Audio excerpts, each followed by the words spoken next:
As always, I appreciate the talent of other authors telling their stories. I'm not sure Katie knew what it was like to be cheated on, rejected, and disrespected. Perhaps after Jeff manages to let her know how it feels, she will have a different perspective on the subject. Haven't you ever considered that sometimes it can be a really great time in your life to be spoiled, and sometimes it can totally suck? So, at that moment, my life was messed up, and I didn't like it one bit. Sometimes things don't go exactly as you plan. Take my business, for example. I'm good at what I do, but for reasons known only to the gods of fate, I've had a hard time making a difference in my life lately. Things haven't been going exactly as I planned. We haven't gotten to the point of kicking the wolves out the door. It's just that with the state of the economy the way it is right now, it seemed like business was lagging behind. Things were tight, but we were getting by. Heck, we were still able to keep the girls in college, so it wasn't that bad, right? I know it's affected my own attitude toward life, as well as that of my wife, Kathy. The last week has only reinforced to me that I have really lost control of my life. Well, maybe that's not entirely true. I know I can influence the minor things in my life, but the things that really matter seem to be out of my control. And then I got a double whammy. I had just gotten my test results back from the doctors, and they were on the coffee table in front of me. Cancer? Leukemia? You'd think so. And for some reason I wanted it to be. What about degenerative cardiomyopathy? Yeah, that's probably closer to the truth. You see, my heart's turning to crap, giving up, but not as fast as I'd like it to. I sat in my comfy rocking chair and felt so bad I could barely breathe. Why did I feel so bad? Well, I had just been diagnosed with a festering soup of minor STDs, nothing that couldn't be cured with a course of vicious antibiotics, but the aftermath was still disgusting. If you've read my wife's account of her extracurricular activities, you probably know what I'm talking about. I just found out that my wonderful, loving, and adorable wife is a whore, and as far as I can tell has been for almost 3 years. The thought made me even more nauseous. How the hell can a man live 3 years with a whore and not know it? Had I really had my head so far up my ass that I hadn't seen the light of day? The only answer I can think of to answer that question in any way is yes, and believe it. I trusted that bitch, and she stabbed me in the back more than 70 times, according to her. And that's not counting the 11 or so regulars who visit her warehouse of fornication. She makes me feel more like a colander than a beloved husband. How can someone love you and do this to you for 3 years? If you ask her, she'll say she loves me. She'll try to sugarcoat it and call herself an escort or companion. What the hell? To paraphrase the Shakespearean phrase, my apologies, kind sir. What's in a name? What we call a rose. By any other name it would be, and here I use a bit of poetic license, it's still a bloody rose. This bloody troll can use any embellished words to describe her chosen profession. Escort, comfort provider, call girl or lady of the night, whatever. The facts speak for themselves. She entertains for money. She lets anyone Tom, Dick, and Bloody Harry, whoever they want as long as they have money. As you can imagine, any job has its occupational hazards. STDs are the standard for the industry. Registered and government-approved sex workers are regulated for these very reasons, and also, dare I suggest, so that the establishment can dip their money-hungry fingers into the honeypot, as far as I can tell. There are many strange people in the world who walk around in just their knickers, if they actually wear them, going unnoticed. And as far as I can tell, Kat is one of them. As soon as I learned of my health issues, I set about looking for any clues to my beloved wife's additional work status. Bingo. One very detailed log with names, dates, financial rewards, and even customer preferences and their equipment specs, all in alphabetical order, right down to the star rating of their performances. Holy shit. I'll leave it to the reader to guess for themselves what I mean. I also found a story online in which she details the beginning of her nefarious lifestyle. I must admit that she is a meticulous and conscientious little bitch, and this, my dear listeners, will be her undoing. I guarantee you that. As bad as all of this is, there is one thing that tears me to shreds. How in Christ's name will I tell our daughters about what their mother did to our family?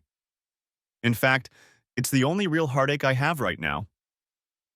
A month after my world came crashing down, I was able to get my affairs in order, and I certainly wasn't a slacker.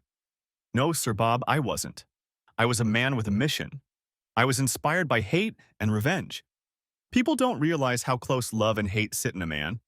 It's very frightening when it hits you in the eye. Between constant cases out of town, private investigators, lawyers, law enforcement, and even the IRS, I managed to never once get between the legs of my whore wife. How did I manage that, you ask? It's called a mild form of cardiomyopathy. That's right, I fooled this cheating whore of mine, who, by the way, insisted on being allowed to sleep in the same bed with me. The nerve of a woman. Into thinking that I had heart problems and that the pills the doctors prescribed me seemed to be causing a severe form of sexual dysfunction. That's right, folks. The periscope's hydraulics had failed. I almost felt sorry for the poor guy. Such is life. Sarcasm, in case you missed it. I have to admit, I had to do some serious poking around on the internet for symptoms and remedies. Started with lame pencil syndrome and worked backwards until I came up with a plausible condition that was plausible. Don't forget that the slut was also a medical professional, so I had to do some serious homework to make sure she didn't suspect anything. I had to admit that she was trying her best, but all I could do was picture her with her legs spread and some fat guy with sweat rolling down his ruddy face, pounding into her, and that got me. Good night, Irene. After a few ineffective attempts on her part to boost my morale, I convinced her to leave it at that until I finished my medication. I don't know why she was so upset with me since she wasn't lacking in sex at all. I'm surprised she was interested in being with me at all. But something got me thinking. Working in a hospital, you'd think this dumb bitch would be watching her health. I don't know. I have no idea. Maybe all that cranial fun has taken out her brain and numbed the few gray cells she has. I was a little disgusted to think that I had to lie to this phony, but I did, and I'm not going to apologize for it. So, how did it all work out? It went something like this. The day before, I had just gotten back from my last trip, not that my wife knew about it. She thought I still had a day or two before I got back. I needed to get back because the mother of all shitstorms was brewing. I was the conductor, and it was going to start raining shit on the slut parade today. Jeff, what are you doing home so early? Didn't you say you'd be back on Friday? She asked, noticing me sitting in a chair in the living room. I'm not sure if she came from job number 1 or job number 2, but she looked a little nervous and didn't linger to hear my answer, walking up the stairs where the noise of the shower running could be heard. Probably job number 2 in that case. When she came back downstairs, she was rubbing her hair with a towel. Honey, are you okay? Fine, Kat, just fine. She frowned. You see, I only called her Kat when I was annoyed with her. The rest of the time it was Katie or Caitlin when I was neither. I have good news and bad news. Which one do you want to hear first? Oh dear. Please give me the good news. My day has been full of ups and downs. I really need some good news right now. Sounds more like ups and downs to me. But then again, if she was on top, it could have been both ups and downs, I thought to myself. Doc took me off the heart medication, and Mr. Willie is working at full strength. Really, he said at the beginning that it wouldn't last long. From the way she squealed, you'd think the damn woman had won the lottery or something. Ooh, honey, that's absolutely the best news I've heard in the last 100 years. I've been so frustrated not being able to show my man how much he means to me. I think it's cause for celebration in the bedroom. I glanced at my watch. Probably not. See, that's where the bad news comes in. You won't have time for all those interviews and meetings and appearances that will take up so much of your time. The stupid whore looked puzzled. She had such a stupid grin on her face that it made me cringe. I had to admit I sounded pretty vague, and I liked it a hell of a lot. I don't have any plans as far as I can remember, and certainly none for the next hour or so. Wink, wink, wink, wink, wink, wink, wink, wink, wink, wink, wink, wink, wink, wink, wink, wink. Even if we have time for 5 minutes of sex, I really have no intention of revisiting the cause of the condition that has left me medically dead for the past 2 months. Kat froze, trying to figure out what I was talking about. Your words don't make any sense, sweetheart. I wish you would stop speaking in riddles and tell me the truth. Kat, the medication I was on wasn't for cardiomyopathy. It was a batch of antibiotics for a cacophony of pretty nasty viruses. Can you imagine what I thought when the doctor accused me of sleeping with my wife, especially when I know for a fact that I only slept with one woman? Kat froze in place and her face grew grim. What are you trying to imply? Get over it, Kat. You've been hung on your own pedal, dear. I have all the evidence I need to prove that you've been deceiving me. Kat's face drained and turned white, and then she collapsed into her chair. Oh God, no, no, no. This can't be happening. Is this some kind of sick joke? I nodded to Kat as she stood up with tears in her eyes. Yes, Caitlin, it is a joke. A very sick and pathetic joke, and I was the victim of it but survived, and now the joke is on you. Can you say the same? It meant nothing, sweetheart. I didn't love him. It was just sex. I looked into her sad, wet face and shook my head. She was clearly grasping at straws. Anything to distract me from the real truth. It was a mistake, and only once. I raised my hand with a smirk on my face. Spare me the lies, you damn troll. If you have no self-respect, at least have some for me. You've treated me and your family like imbeciles for the last 3 years or so. You've jeopardized my health and possibly the health of our daughters. Idiots like you have very few gray cells, so you need to conserve the ones you do have. I know I was particularly harsh in my tone. Venom dripped from my every word. I just lost my rag and pounced. Kat blushed at my rhetoric. No matter how many times we'd fought in the past, I'd never reached such a callous disregard for her feelings. She just sat there staring at me, physically shuddering. I found your diary, you cesspool trash.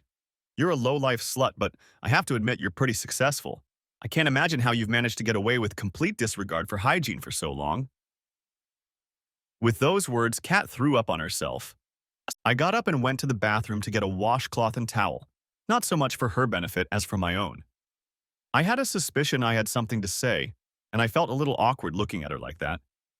After cleaning herself up a bit, she began, Please, honey, I know we can overcome this mistake if we try really hard. I love you very much and I know you love me. I did this for us, for the family. Please, I'm not a whore. I'm an escort. If this were a sitcom, this would be the moment when the main character turns to the audience and says, See, I told you she'd say that, didn't I? But since she didn't, I had to hold back my sarcasm, well, at least a little. What do escorts do then, Kat? She started to explain her position. Shut up, asshole. It was a rhetorical question. Shit. You have the mental acuity of a 5-year-old. No matter what you want to call it, it still comes out the same. You're doing it for the money. That's it in a nutshell. Kat's shoulders slumped as if the weight of the world had fallen on them. Then she spoke in a whisper that I strained to hear. I'm going to call Caroline and tell her I'm quitting, and then we can sit down and talk it over. I know that if I can get you to understand my thoughts, we can work it out. The money was for our pension. I was never going to keep it. You were right. I'm good at what I do. We have almost $500,000 we can put aside for our retirement fund. I checked my watch again and shook my head. No, you don't.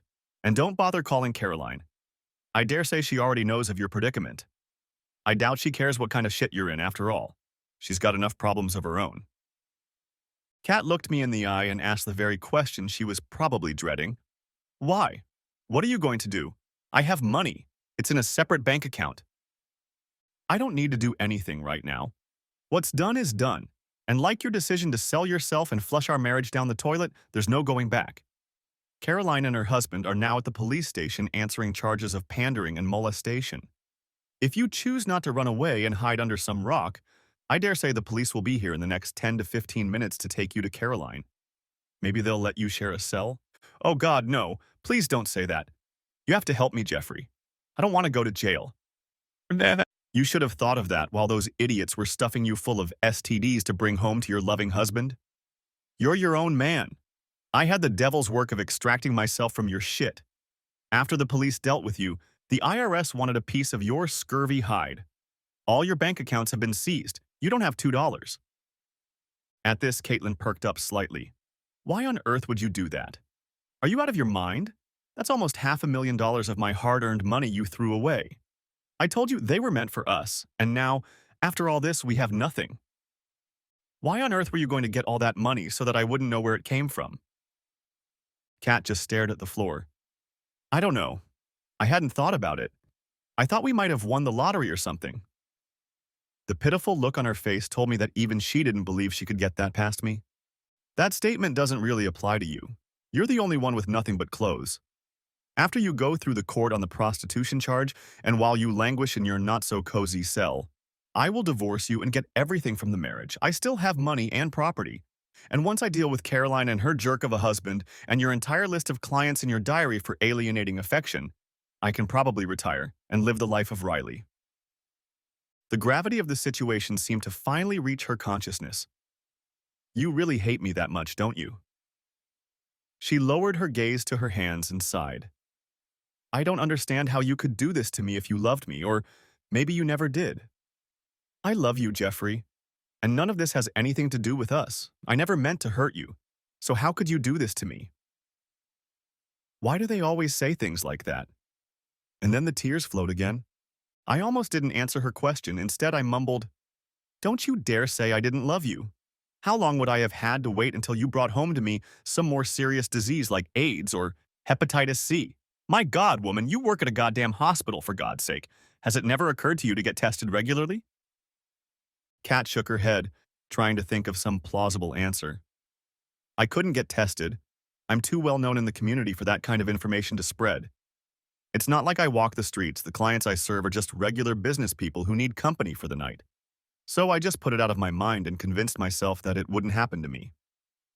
Did it ever occur to you that one or two of those same business people might be picking up prostitutes on the streets? Caitlin just stared at the floor in front of her and said nothing. How long could you hope to get away with this farce before someone finds out about it and reports it to the authorities and I find myself dragged into your nightmare as well as Caroline's husband? As I said, it took a lot of fiction for me to convince the IRS not to seize my assets. They wanted to do the same thing the police had done to Caroline's husband, seize all their joint assets. I staggered forward, feeling my fervor building. Apparently they paid taxes, so the IRS isn't interested in Caroline and her extracurricular activities, which I gather you didn't bother to pursue. But the police found out that Caroline, although she paid taxes, was not registered as a sex worker, and their house was an illegal brothel. So the authorities confiscated everything they owned. You and all your cronies are dear toast, and there's nothing you or I can do about it. At that moment, the doorbell rang. It's probably for you, dear. Don't bother with birthday or Christmas cards, okay? Caitlin stood up, looking like something the cat dragged in, and answered the door. Caitlin Summers? The policeman asked. When Kat nodded, she continued. We are here to arrest you on prostitution charges. You will come with us to the station to answer further questions. You have the right to remain silent. As the officers read Kat her rights, the female officer turned her around and snapped the handcuffs on her wrists. Caitlin, in turn, just stood there looking at me with a confused face and eyes full of pain. Please, Jeffrey, don't let them do this, dear. I'm not a bad person. I've never hurt anyone. At least, can I ask you one last favor? Could you please call my parents and let them know I'm going to need a lawyer? I'm so sorry, Jeffrey. At this point, I couldn't hold back the tears. No more than I am, Caitlin. No more than I am. And what I'm about to say will make it worse. Caitlin began to cry almost uncontrollably. I think she guessed what I was going to say. You have no family, Caitlin. Everyone already knows what you did to your family. None of them want anything to do with you. Not your mother, not your father, not your siblings, not even your daughters. They asked me to tell you that their mother died 3 years ago. With those words, I sank down into my chair and cradled my face in my hands. All the emotions I'd been coping with and keeping bottled up for the past couple months came rushing out, and I couldn't stop them. The cops just turned Kat around and walked her to the patrol car. I remembered an Italian friend of mine once told me about a saying his parents used when he was rowdy and out of control. Dopo a risata venati u chianto. Or loosely translated, it goes like this. After laughter come tears. I couldn't help but feel that this saying so aptly applies to this situation. Caitlin has had her fun, and now she's going to have a long cry. So, what I came to after the smoke cleared and everyone had time to lick their wounds, bury the dead, and try to make the most of what was left. 1. My ex-wife was a disease-infested whore who was going to jail and whose family divorced her. 2. Caroline and her husband Chad lost everything they owned, either through asset forfeiture or my lawsuit. 3. Cascade Engagements and Robert. Casey had to explain to the authorities why their license to operate should not be revoked. However, that is not what ultimately befell them. The loss of clients and reputation forced them to leave town. 4. Caitlin's clients scattered and dove into nearby cesspools to avoid my lawsuits. And as far as I can understand, after the smoke cleared, a string of divorces and bankruptcies began. That was not the last time I saw my now ex-wife. I saw her again shortly after she was released on parole after serving 9 months of a one-year sentence on a prostitution charge. Apparently, some politician was running for re-election at the time, and she was being prosecuted. I was told that 1 year for first offense is pretty rare, but the authorities wanted to make a statement that they were cleaning up the neighborhood. I know it's all political talk and nonsense because no one can ever eradicate the oldest profession in the world. Kat was wearing the same clothes she wore in prison, the same clothes she wore at home, but now they didn't fit so well. She had put on a lot of pounds, and now they only emphasized her fatness. When she saw me, she turned and ran crying into the crowd. But even then, I didn't feel sorry for her. I was too busy with my own demons. It was another 2 years before I met her again. "Hey, Jeffrey." I looked up and saw Caitlin standing nervously in front of my desk, swaying from foot to foot. This time, she looked, if not beautiful, certainly presentable, though you could tell that time and a burst of energy had taken its toll. You'd be right to think she looked like a tired old prostitute, but for the sake of propriety, I kept my opinion to myself. "Caitlin." Looking around to see who was in the club at this time, I asked, "What brings you here? What do you want?" I tried not to make it sound bitter, but I'm not sure I succeeded. Kat looked over her shoulder. "Yes, Jeff. I'm still a whore. Old, tired, jaded, but legal and still working, trying to make ends meet. Are you afraid someone will recognize me and wonder if you're messing with low-life scumbags now?" I only shrugged. We both have reputations to protect. I see no reason to put them in danger. My sarcasm lashed out. Kat frantically clutched her clutch purse in her hands. "I need to talk to you, Jeffrey. I need to know how the girls are doing. I've never once abandoned them. You have to believe that. I get sick to my stomach at the thought of never seeing them or talking to them again. I've tried to talk to my family, but my mom and dad just slammed the door in my face, and neither my sisters nor my brother are any different." Kat began to cry. "Please, Jeffrey, I know I screwed up beyond measure, but I need to at least know what the girls are doing. At least something to keep me sane. I'll get down on my knees and beg if I have to. Just give me an hour of your time and I'll never bother you again." I don't know if it was due to the passage of time or the fact that it was just as hard for me to process what had happened. Apparently, I needed to work something out too, so I gave up and looked at my watch. "I have a couple I'm expecting to visit. Meet me in the park at the corner of 10th and Vicks tomorrow at noon. I'll even yell lunch." Caitlin brightened up and almost fell over thanking me. "Ooh, thank you so much, Jeffrey. You have no idea how happy I am. I promise I won't push you in any way. Thank you, and thank you again." She pulled away with a tearful smile. "I'd better get my ass out of here before your friend shows up and decides your standards have fallen below nothing. Thanks again, and I'll see you at the park tomorrow at noon sharp." With those words, she sprinted out into the street twice as fast.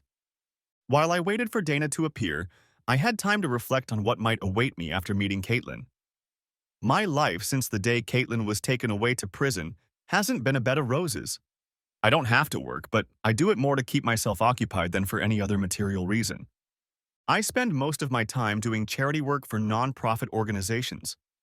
One of them is cystic fibrosis, as my longtime friend's child has the disease. And I can tell you it is an insidious disease that is almost impossible to beat. Things like this helped take my mind off the breakup of my marriage, but didn't completely erase it from my mind. I spent many sleepless nights wondering where I went wrong. Could I have even once before Kat's fall strayed from the path she had chosen? I know it has affected my relationships since then. I now have a find them, have fun and forget attitude. Very rarely have my relationships lasted longer than a month or two. I crave the intimacy I felt with Katie, and I find myself getting angry all over again. I was even glad when Dana showed up and helped me push the sad thoughts to the back of my mind for at least one more night. I chose a park for our conversation where there were few visitors and a secluded picnic table. Not that I needed it for the same reason I'd used that table in the past.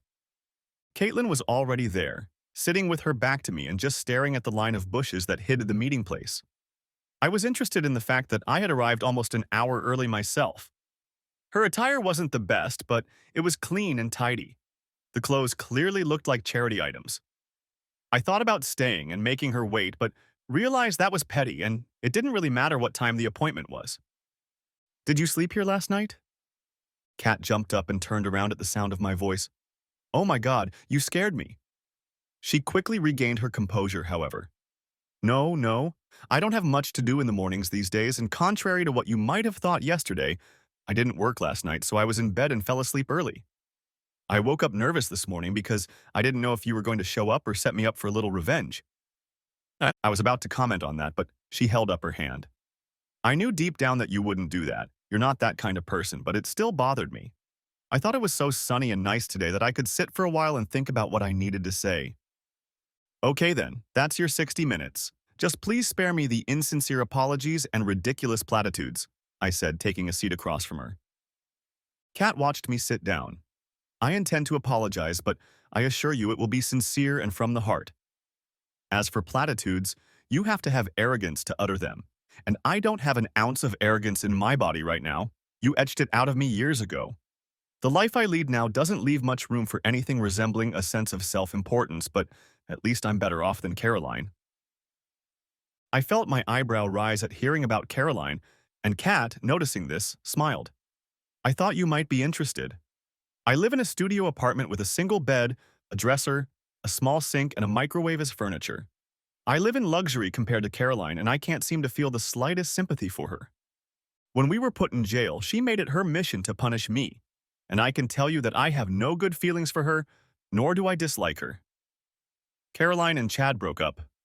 Apparently genital warts are a real pain when they appear around the mouth. Caitlin chuckled lightly. Chad had a fetish for cremellaires, and Caroline readily supplied them to him. Now she's shuttling between women's shelters, taking care of business and distant allies. Chad has left town for parts unknown, and Caroline has to survive on her own. At least I have my own rented place and work in a legal, low-income brothel. She lowered her head and whispered as if to herself. Well, at least for now. Judging by the financial entries in your diary, I would have thought you were on easy street. What happened to the $3,000 a day you were making? Caitlin lifted her head and stared at me with a blank stare, then burst into laughter. I suppose I deserved it. You once accused me of mistaking you for an imbecile, and I'd appreciate it if you didn't try to convince me you were one. Look at me, Jeffries. I'm a 53-year-old prostitute who has aged 20 years in the last 7 years. When all this shit went down, Cascade Engagements went out of business.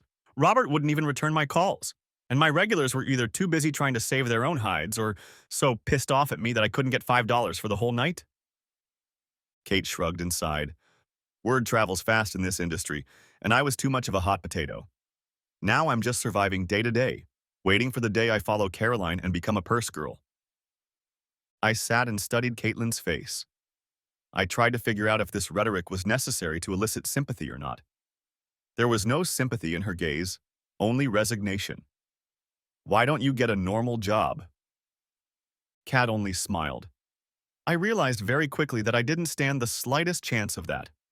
I've ruined my reputation so badly that no reputable employer will touch me.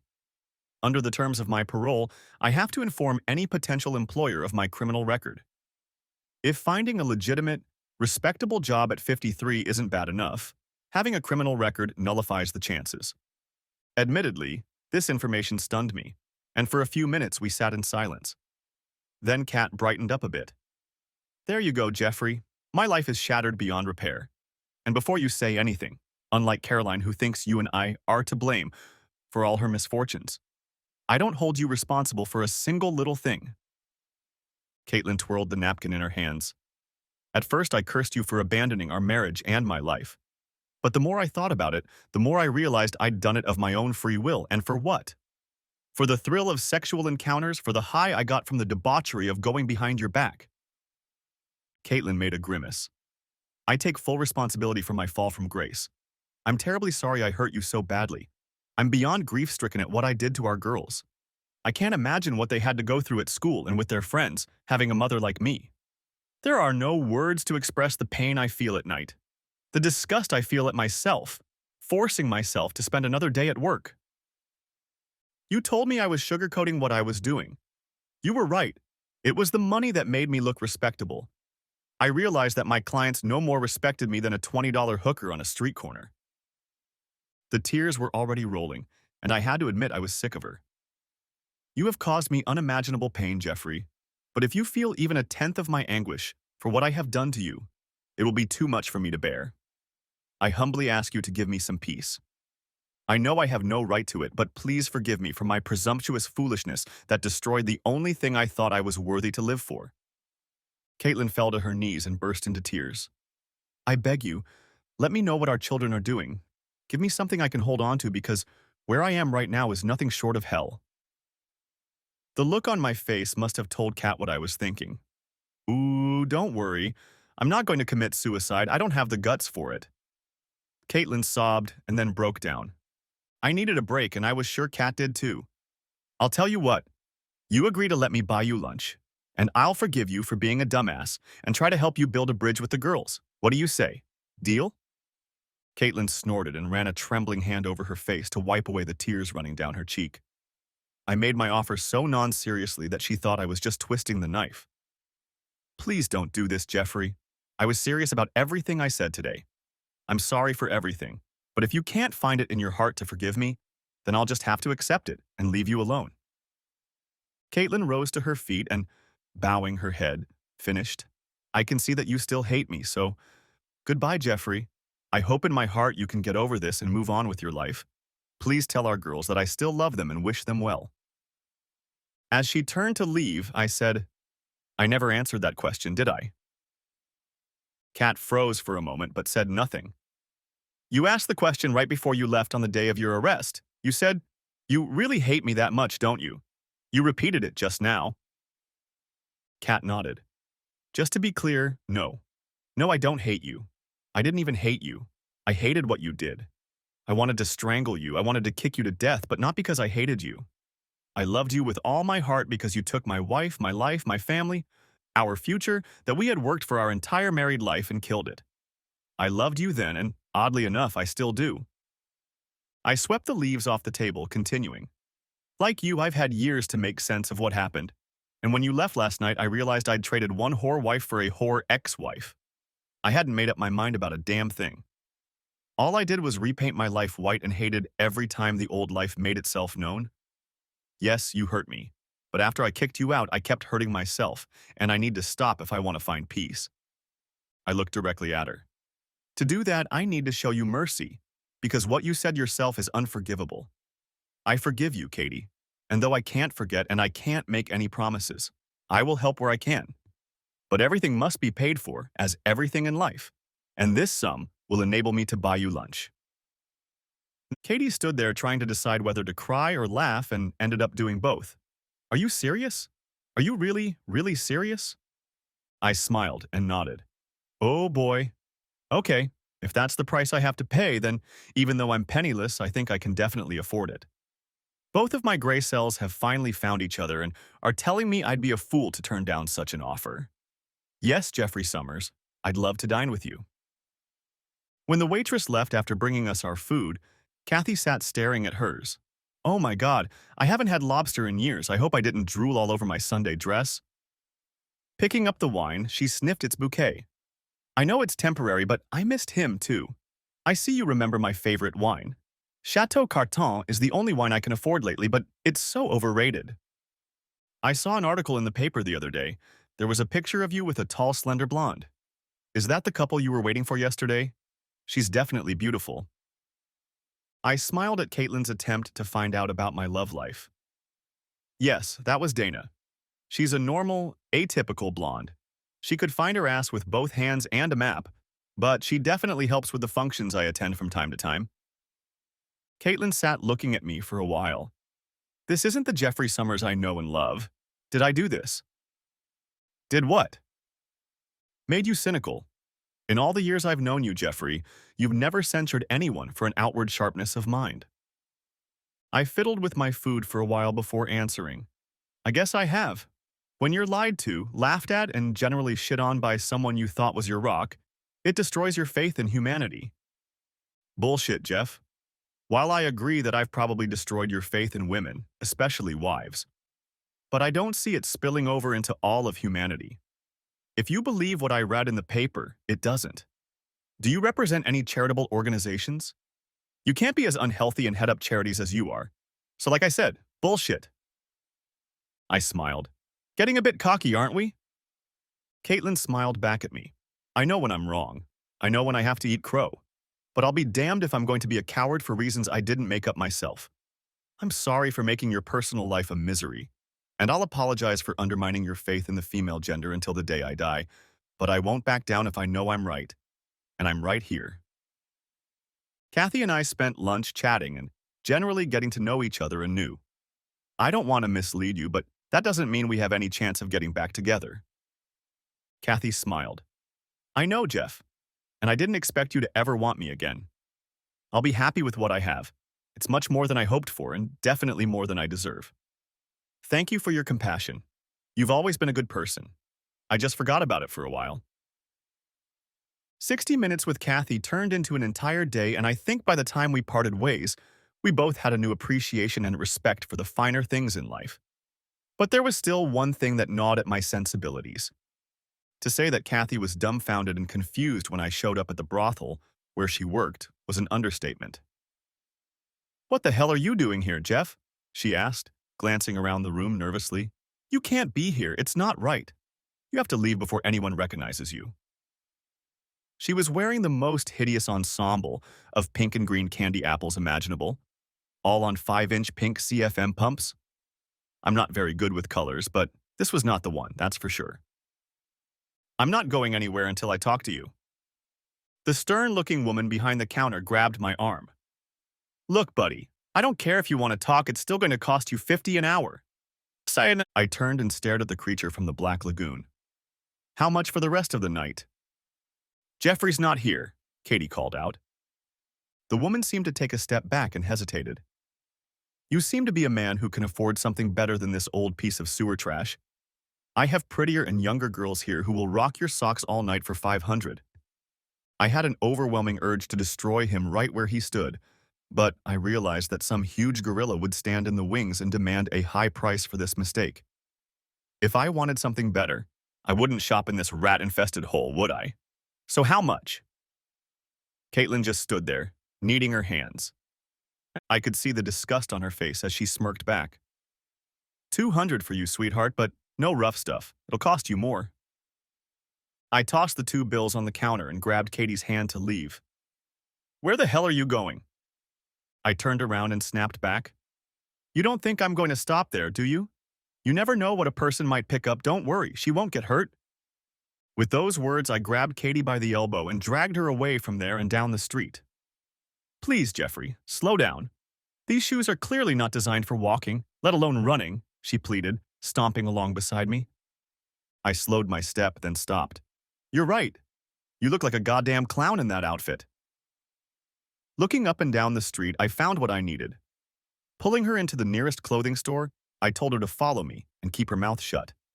Skillfully going through the clothes on the racks, I picked out something I liked and, taking a beautiful creamy knee-length skirt from A-line off the rack, held it to my chest. Take it. Next was a modest blouse with a high neckline and ruffles down the front. Katie said nothing as I picked up a jacket to match the skirt and then headed for the underwear. I doubted she wore a bra, judging by the saggy 36 C-cups, but I found a simple white lace bra and bikini, and a pair of tan stockings. Take these and change, while I pick out some practical shoes for you. When Katie came out of the fitting room, she looked 1,000% better. I handed Katie the bone shoes with an inch heel and asked our assistant, Do you have a bathroom and cosmetics she could use?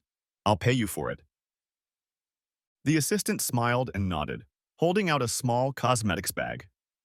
Just that way. She pointed toward the back of the store. I handed the cosmetics to Katie. Get that stupid shit off your face and come back here.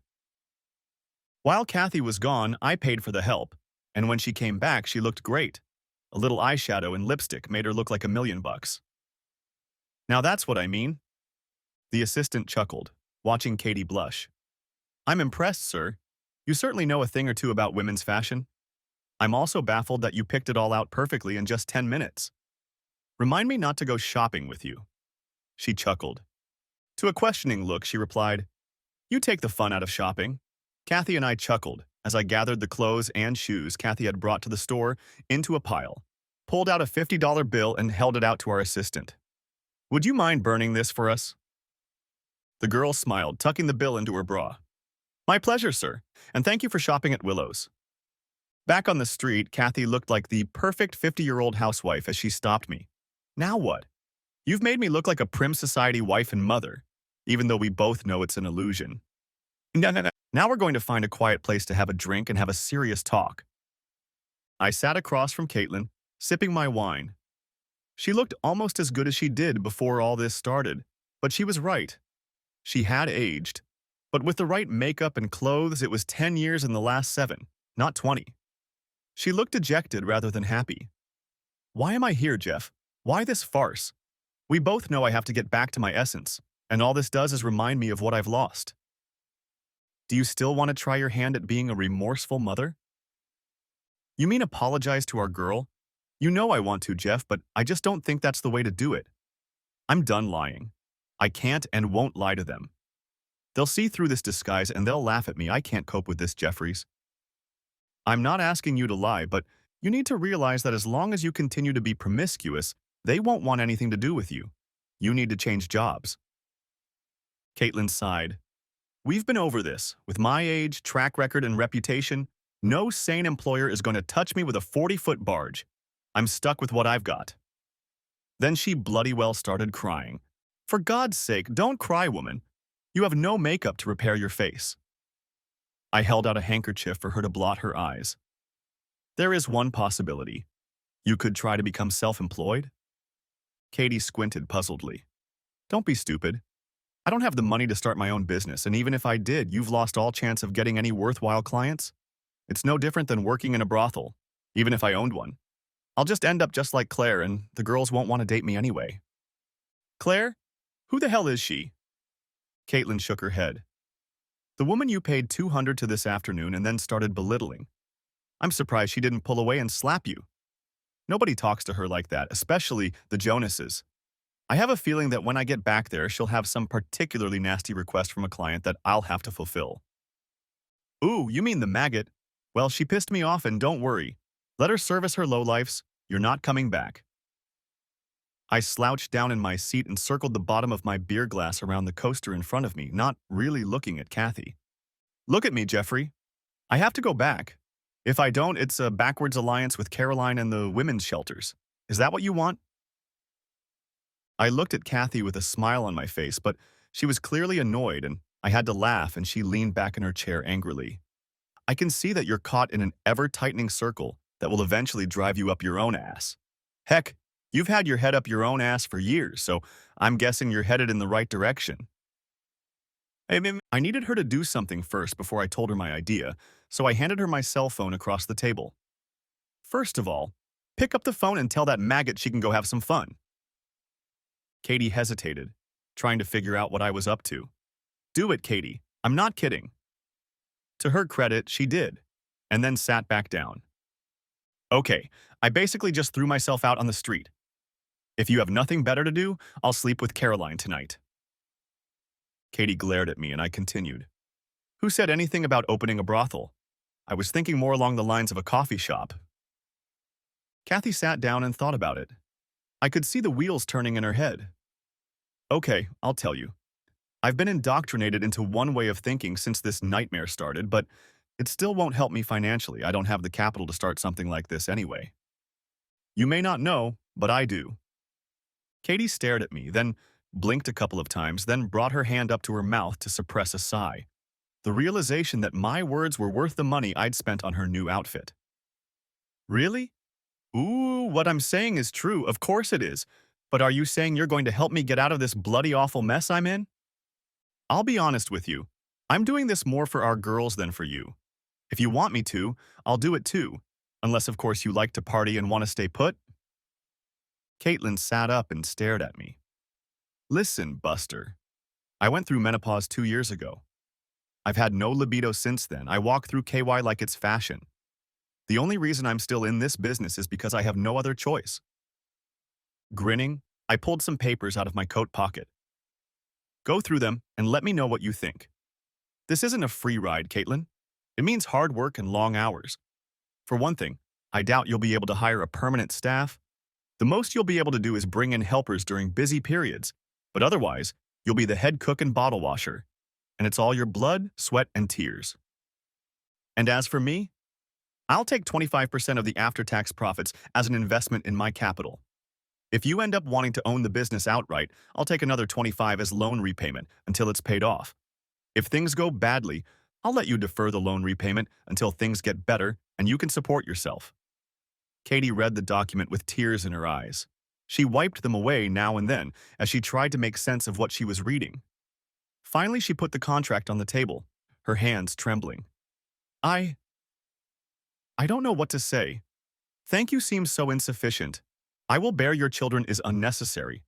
I've been through and done it before, so I will have to promise that I will never make you regret this kind gesture. But my promise has a price. I can live with that offer. What is the price? You must allow me to embrace you in gratitude whenever I wish. Damn, woman, you drive a hard bargain. I had a great teacher, she grinned. That night I met Michelle for dinner. Who is Michelle, you ask? Ooh, she's my latest in a very long line of conquests. I've been dating her for 2 months now. And I don't know if it's a coincidence or not, but I thought she looked a little different. You look ravishing, my dear. Thank you, kind sir. You don't look too bad yourself. After I went to my house and had one of the wildest nights I'd had in a long time, Michelle asked, Wow, what was that? Were you great? I think I can handle it. There's nothing better than starting the day with something nice, especially when the nice thing is being done to you. Michelle wasn't fooled. What happened? Let's just say I put the last of my ghosts to rest. We lay looking up at the ceiling for quite a while before Michelle spoke again. Does that mean I can stay here a little longer than most? I really hope so, yes. After all, I'm not stupid, despite my blonde hair. I know of your reputation for changing girlfriends every month. You're a damn good man, Jeffrey Summers, and I was hoping we might have some kind of future together. I'm not jealous, and I understand if you just want to play the field. I'm just asking if I can be there at the top of the heap instead of at the bottom. That's when I realized that what I did for Katie was already paying off. You're a good woman yourself, Michelle Daniels. I think I've had enough of my wandering, and we'll see how far it goes in the future. I think I'll stay home a little longer if that's okay with you. Michelle snuggled into my shoulder.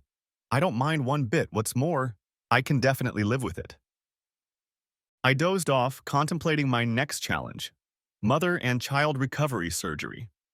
I knew it wouldn't be easy, but in the end, nothing was worth its salt. Everything had to be done subtly, and for me, that was the hardest part. I knew that if I was blunt, the girls would get in trouble. Every time I mentioned their mother, I could see the contempt on their faces, and at first it pleased me, but lately it had become very annoying. I devised a plan and then left it to the gods to bless my idea. I had the local newspaper print a full-page article with a picture of Katie looking like a neat businesswoman, due to a change in management at a popular coffee shop, and left it face up on the kitchen bench for the girls to visit. Hey, it's subtle to me. There was no mention of me being a co-owner or financier.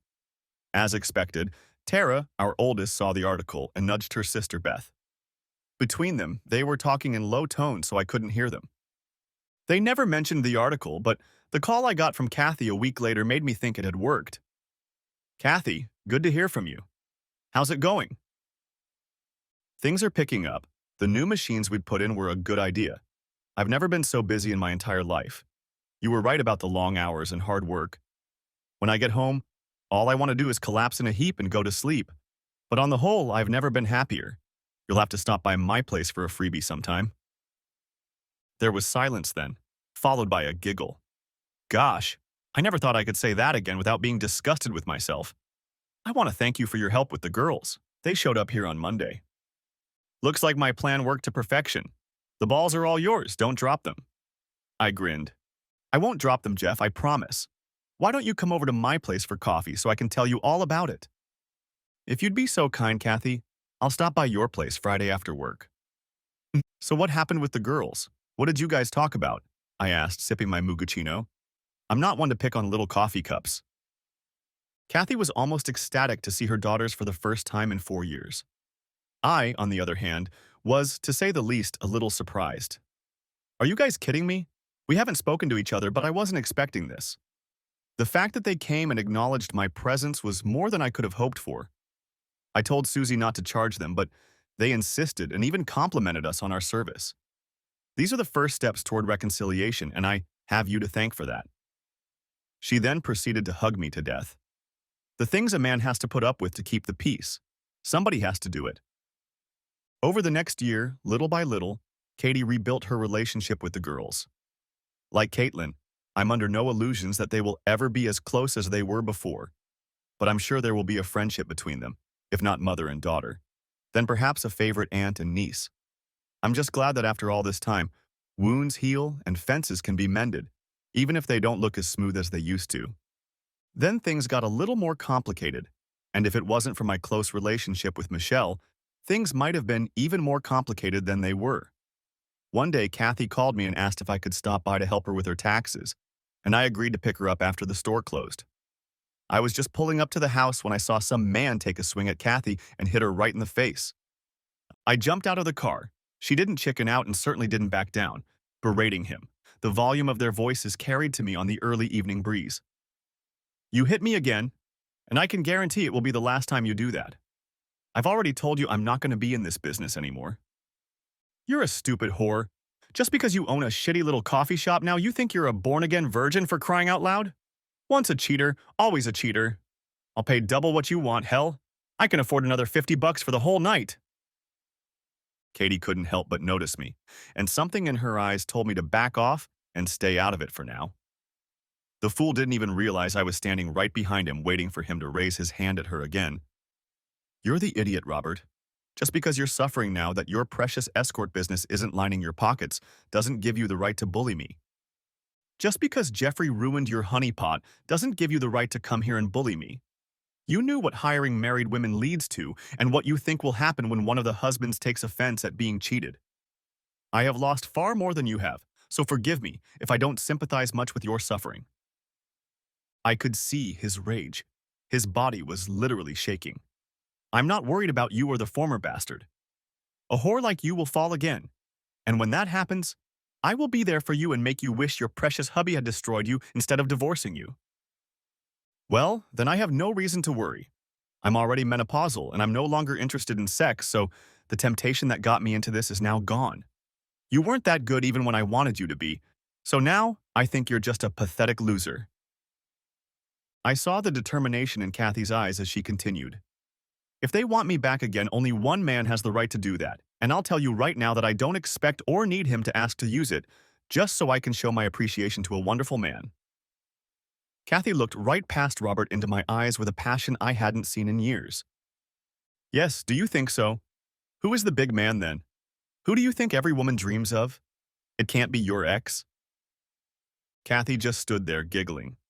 That's my ex-husband Jeffrey Summers, you jerk. He has more sexiness and character in his little toe than your whole body. I had to admit I was feeling pretty drunk by this point and smirked gloatingly. You think you're safe, don't you? Well, think again, dumbass. With those words, he raised his hand to deliver another backhanded blow to Katie's face. To Kathy's credit, she didn't flinch when she responded. I wouldn't if I were you, but you might not like the consequences. Robert held back his blow for a split second. Very much so, and who's going to make me? You? Kathy only giggled, which infuriated Robert even more. Oh, well, God, no. But Jeffrey might have something to say about it. He's standing right behind you. Robert turned to meet my fist, backed by all my 200 pounds of solid muscle. That might be an exaggeration, but I worked out at the gym, didn't I? Heck, I had to do it to keep up with Michelle. She was 15 years younger than me, and I needed any advantage I could get. My size 10 compared to his family jewels put an end to any impulse Robert had to procreate for the next 6 months. Who is that? What do you even see in him? Katie sighed. I really don't know. Katie crinkled her face. He even beams like a girl. As we sat in Kathy's kitchen going over her tax documents, I asked, So you think I'm the man? Kathy only smiled. Don't let it go to your head, but yes, you are a man. You always have been and still are my man. I may not have kept the part of our vows about leaving everyone else, but I intend to pursue that until death do us part. I don't care if we divorce or if another woman comes into your life, but from now on, you will always be the only man in my life. We chatted all evening, and as I got up to leave, I asked one last question. If I'm a man, what was that 5-inch pencil shit in your story? A sheepish grin appeared on Katie's face. Oh, sorry, my bad. I slightly underestimated your size. I didn't want the listeners to think I was a total slut. So I tried to make them feel sorry for me that I had to deal with small firearms instead of heavy artillery. I didn't mean anything by it, I really didn't. I told Michelle what had happened, but she didn't comment in any way on what had happened. The few times I met her for a cup of coffee to discuss management issues with Kathy, she seemed a bit distant, and one day I had to admonish her. Is something wrong, Mickey? Michelle only smiled and patted me on the side. With you by my side, how can anything be wrong? I really didn't know how to fix the situation, but I didn't need to. The girls did it for me. Katie was sweeping up the last remnants of the day's work by the back door when I showed up. Almost done for the day? I inquired. Kathy looked tired, but her face lit up at the sight of me. If things keep going the way they are now, I can hire someone else to do the dirty work. When we were done with the bills, I paused, and Kathy remarked, I see you have something else on your mind. Is there anything I can do to help? I sighed. This was going to be harder than I thought. I have something to say, but I don't know how to do it. I think I know what you want to say, but I suggest you speak up. You've always been an honest shot, Jeffrey. That's what I've always appreciated about you. I think now that business is set up, I'll back off and let you take control. I think Michelle is starting to worry about how much time I'm spending here, and the last thing I want is for her to get the impression that there's anything between us. She's a good woman, Katie. I know you won't like this, but she deserves all of my attention. Katie's eyes clouded over, but she made a brave face. I know I'll never have anything intimate with you from now on, but I was hoping we could remain friends. I was hoping that at the very least we'd become business partners. I shook my head. I don't know, Kathy. I'm not sure that would work. Michelle means a lot to me right now, and I don't want her to feel like she's competing with you for my affection. I knew you'd think that, Jeff. Michelle and I have talked, and she thinks it's a good thing I'm here, so you can have a sympathetic ear for scolding. The old saying, the devil, you know. She thinks she would have lost her way long ago without me, and has come to thank me for not trying to steal you away from her. She told me you mentioned our little meeting with Robert and the conversation that followed, and she thinks it might work. I told her that you're too honest to go behind her back, and she agrees with me. That's what makes you the man we both love. Kathy noticed my gaze cast at her. Don't be so shocked. You know very well that we both think only good things about you. Michelle knows that I love you, and she also knows that I wouldn't do anything to take you away from her. I had my chance, Jeff, and I blew it right out the door. We both love you, and neither of us has any interest in preventing the other from enjoying your company. At the same time, we both don't want some other gold digger trying to get her grubby fingers in your pants. So we made a deal. Michelle will be your wife. I know you love her, and she loves you as much as I do. If you decide this is the path you want to take, my best wishes are assured. And at the same time, I get the opportunity to be your best friend and business partner. That is, if you accept me. Kathy leaned back in her chair and smiled. How do you like Jeffrey Summers' Dima apples? What could I say except, put them here, partner. Holding out her hand to me, Kathy took it and laughed. In the inimitable expression of one author, life goes on. Thanks for watching. I hope you enjoyed it, so subscribe to my channel and watch the next video.